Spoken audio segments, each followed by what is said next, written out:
Good afternoon. Welcome, another sunny day, first day of autumn. Welcome to the Gender Speaker live show, where today we're going to be talking about why women don't ask.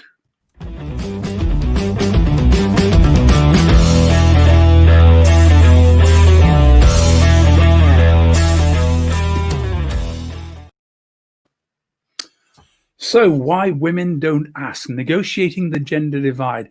It's a book I love audiobooks, and I finished one of my books and flashed through and thought, oh, what can I read? What have I got? And I thought, oh, why women don't ask. I've not listened to that one. What an excellent book. If you look down in the notes below this, you'll find a link. It's actually one of my Amazon affiliate links. So I actually earn enormous sums, like 20 pence or something if you buy it through Amazon. But the reason I use it is because wherever you're coming from in the world, it will take you to your local Amazon store rather than taking you to the English one, and then you've got to try and find your way back out of that. But anyway, it's an audiobook that I'm listening to. It works for me when I'm taking the dogs for a walk. I do something else while I'm doing it. I can get my exercise, the dog get one, and I walk, and I get to listen to something. So why? It's interesting. I have always struggled personally with negotiating. Not generally. Yeah, I've had a sales career. I've had a senior management career where you have to negotiate. I've had to fire people. I've had to go through all sorts of situations where I'm in difficult positions.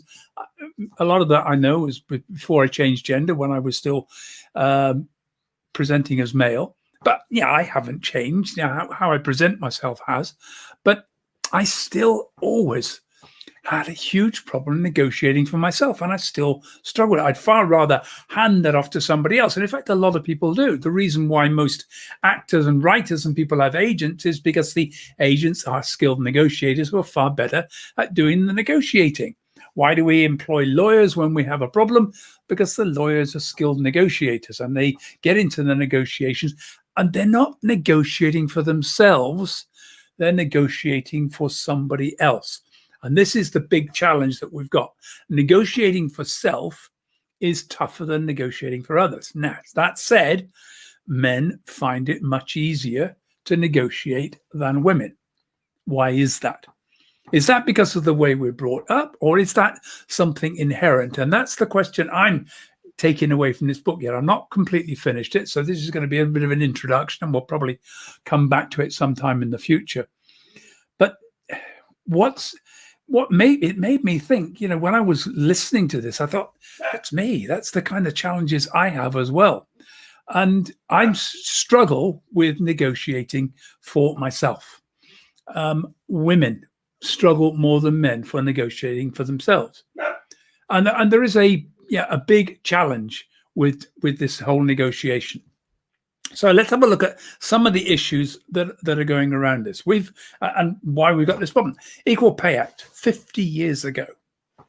50 years ago, we started trying to equalize pay, because then back in 1968, when it all kicked off at Ford's Dagenham plant, and the women who sewed up all of the fabric that made up the seats in Ford's cars suddenly discovered that they were being treated as unskilled manual workers, where the skilled manual workers were earning significantly more. They said, well, this is not unskilled. If you think this is unskilled, here, boom, sew that together. And basically, everybody suddenly realized now this is quite a difficult job. Sewing all that together is a skilled job. And they fought it. It took a long time. Barbara Castle got involved. And finally, we got the Equal Pay Act in 1970, which actually didn't get put into force until 1975, when the Sex Discrimination Act came along, because they began to realize that there was a lot more to what was going on for women. Women weren't getting jobs. Women were trying to push people back out of work. It was tough for women to get into jobs. The huge amount of bias in favor of men was literally almost like expected. Now we're trying to stop that. But of course, it hasn't actually changed. If you look at the figures, the gender pay gap is still 20%. What does that mean? That means that men earn 20% more than women. You'll hear figures like 17%. It's not. The figure is over 20%. Men earn, for every pound that a man earns, a woman earns. In America, 81 cents. In the UK, it's 83 pence. It's almost the same. And if you look across Europe, I guarantee you'll find pretty much the same. Maybe not, not so bad in Sweden, because they're actually quite good at getting this together, and they make laws to equalize things. But we still have that 20%. Now, I started looking at the gender pay gap and started studying it more than 20 years ago. But definitely when I did my gender degree, this was what I was looking at, and that was the figure. Here we are 20 years on, it's still the same. There are still proportionally no more women in Parliament. There are proportionally no more women chief executives of large organizations. We've still got boards that have absolutely no women on them at all. And at best, it's a token woman. And some interesting figures out of that. If one woman goes onto a board, she becomes like, the queen bee. Everybody buzzes around her. Two women on the board, they fight each other. Because, and I don't know why, if it's just two women on the board, they start to fight. It's when there are three women on the board, they start to collaborate and work with each other to start to change things. We need to be changing a lot of this. But why? Why are we not putting women on boards? Well, this is where we get into this ridiculously silly thing. Now, first problem about income is that women generally start lower. When women come out of college, they go into work, they get to their first job, and they take the pay they're offered. More often than not, and this is the findings from this book, which I do strongly recommend, excellent book to read, huge amount of really good research. Women take the first offer.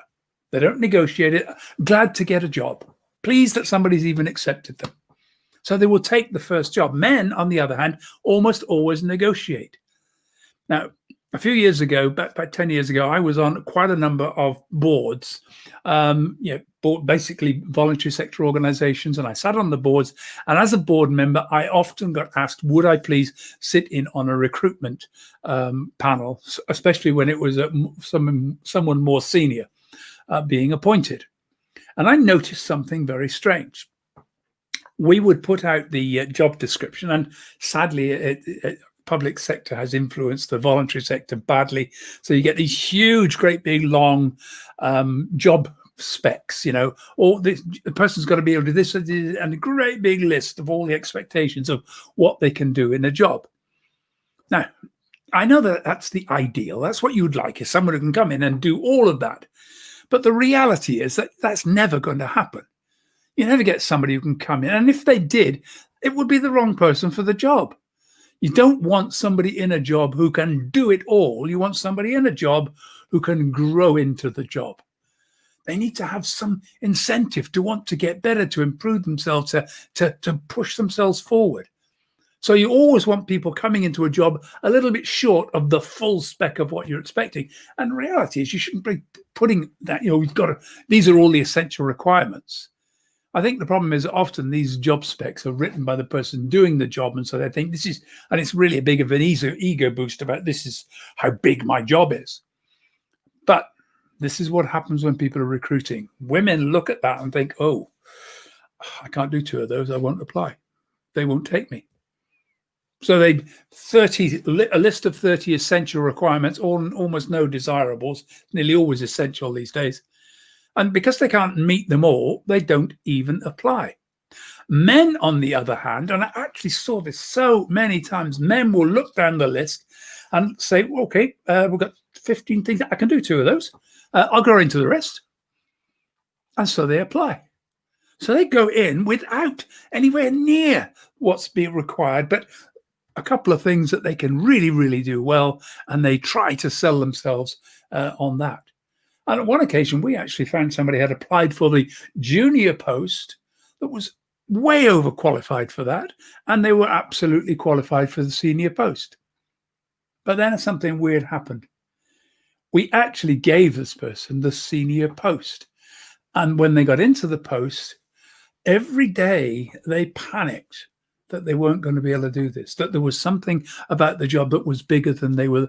Now, they were perfectly capable of doing it all, could have grown into being a really good manager for the whole thing. gave it up within a year because just didn't feel comfortable and confident, constantly feeling I'm going to make a mistake. And, oh my God, why do we live in a world where everybody's terrified to make mistakes? But then again, this is the challenge we have. Women are expected to get it right all the time, no tolerance for mistakes, and because we've taken a risk by employing a woman in the first place. Second thing I found that's really interesting is this whole idea that what is positive for men becomes negative for women. You'd think about the qualities when we're describing a leader: assertive, decisive, powerful, driving. Those are not adjectives you use to describe a woman. That's describing a man. If you're describing a woman, very often a woman will be nurturing. She'll be collaborative, supportive. And in fact, when a woman manages a team, it's very often that way. It doesn't. Men like this whole command and control system. I'm the boss, you do as you're told. Women flatten organizations out. They network with people. They support people, encourage people to do their best. Get rid of the management roles, just have a team of people working together without any sense of people being in charge or being a boss. And women don't seem to do very well when often pushed into these supervisory management roles where their job is just to tell people what to do. That isn't the way it needs to be. Now, what the qualities that women have are actually more and more in demand today, but we're still stuck with our sense of what it means, the way that men have run things in the past, which actually isn't particularly good. It's driving businesses into the dust. It's a command and control system that works well when you're fighting wars. It's not so good when you're trying to build organizations. And it's not all about competition and going to war with your competitors. It's about delivering great service for customers. There is no competition when you're delivering great service for customers because customers come to people they like to work with. So building relationships, which is what women are particularly good at, is where we need to be thinking. But here we've got this ridiculous catch-22. Because what's been happening is that women, in order to compete in this very, very bristling, testosterone-filled macho world of business in terms of trying to get up the ladder, find that they have to ape men. They have to try to be these aggressive corporate strategy negotiators. And of course, the moment the women copy those male qualities, everybody looks and thinks, oh my God, what a hard bitch.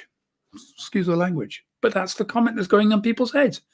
This is a hard woman. This is a tough woman. This is a scary woman. I don't want to work for the scary woman. And in the binary, you either are one or the other. You can't be both. You can be. Here's the greatest crazy thing of all that I actually discovered. There is a consultancy in the States, and I think this is the word. It's Bully Broads. It's a consultancy that's been set up to help, where women have actually become successful and climbed the ladder. When they've interviewed staff, they said, how do you feel about this? People are scared of these women. So now these women are being sent to this consultancy at £18,000 a year fee to be coached into how to be nice, how to be proper, how to act more like a woman than a man. Now, I know right back when I began these things, I did the whole, why can't a woman be more like a man? And that's the whole thing. We don't want women to be more like men. We want women to be more like women. But somewhere along the line, we've got to recognize that women's strengths are just as good as men's strengths, and they can do things. They may do it differently, but they will do it and they will get it right, and probably better, because of the world that we're in, the world which requires not people telling an author, that's command and control, I'm in charge system, but actually we need powerful, supportive women who run organizations by encouraging people to be the best that they can possibly be. And that's where we're going. Now, I have noticed all sorts of things. There's an interesting thing about risk-taking. What's been found in this sort of research that's been done, women fear upsetting the other person. because women are now. Is that natural? Is that a natural thing? It probably is, because women, and we don't know what it is that, what caused me to feel like I should have been born a woman. But what I find is an awful lot of the natural qualities that I see in women, which everybody's saying, oh, these are learned, these are trained. Sorry, my dogs decided to make lots of noise. That these are trained. People are saying, well, actually, no, that might be instinctive. It might be natural. It might be just coming from, the way in which we're born. It's just the way women are. I notice that women don't take risks so much. But there's a good reason for that. It's a terrifying world out there for women. I didn't know that you couldn't walk down the street on my own at 11 o'clock at night until I changed gender, and then started to experience the problems of walking down the street at 11 o'clock at night on my own, and realized, no, I can't do that. That's not a safe place for people to be. I also notice that, women tend to avoid making assertive statements. I get people sometimes say, oh, you've been very masculine there. And that usually means I'm just being very assertive. So I'm going to come back to this, but I think it's worthwhile thinking about this. We have naturally different skills, men and women.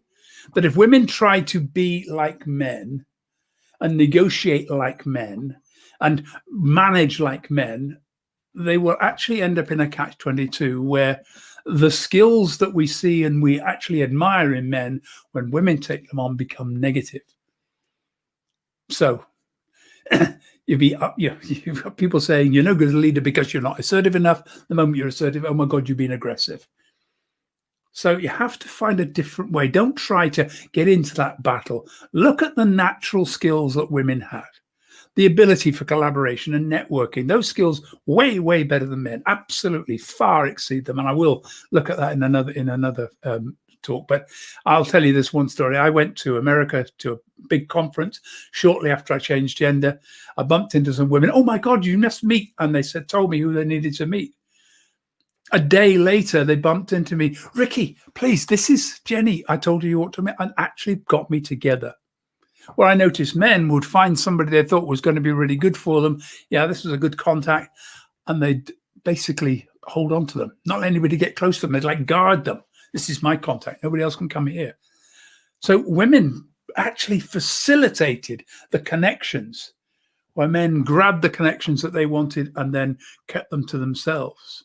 Totally different approach. Yeah, it works for men, but didn't work for me. And this is why I'm much happier living as a woman, being a woman, than being a man. So I'm going to be putting together training courses. I'm trying to fix the dates on those. I've had to move it. I was going to do it in a couple of weeks, but it's not going to work. There's just way too much happening. And of course, 5th to the 10th of October, if you get a chance, go and have a look at the PSA, thepsa.co.uk. Look at events and look at the event. I'll put a link out tomorrow and we'll talk about that. I might try and get somebody on to interview to talk about that very soon. 5th to the 10th of October, brilliant whole week of absolutely awesome presentations from men and women in the speaking industry. And it's, I can't remember the exact cost. It's about 80 quid for the whole week. Really is an absolute bargain. So anyway, tomorrow, join me for the next show. I'll be here at 4 o'clock. And now what I'm going to try and do is remember to get rid of these. I keep, there we are. And we'll, yep, we're ready. And so I should be there tomorrow. Come and join me tomorrow for another episode of the Gender Speaker live show, talking about more gender issues. Take care.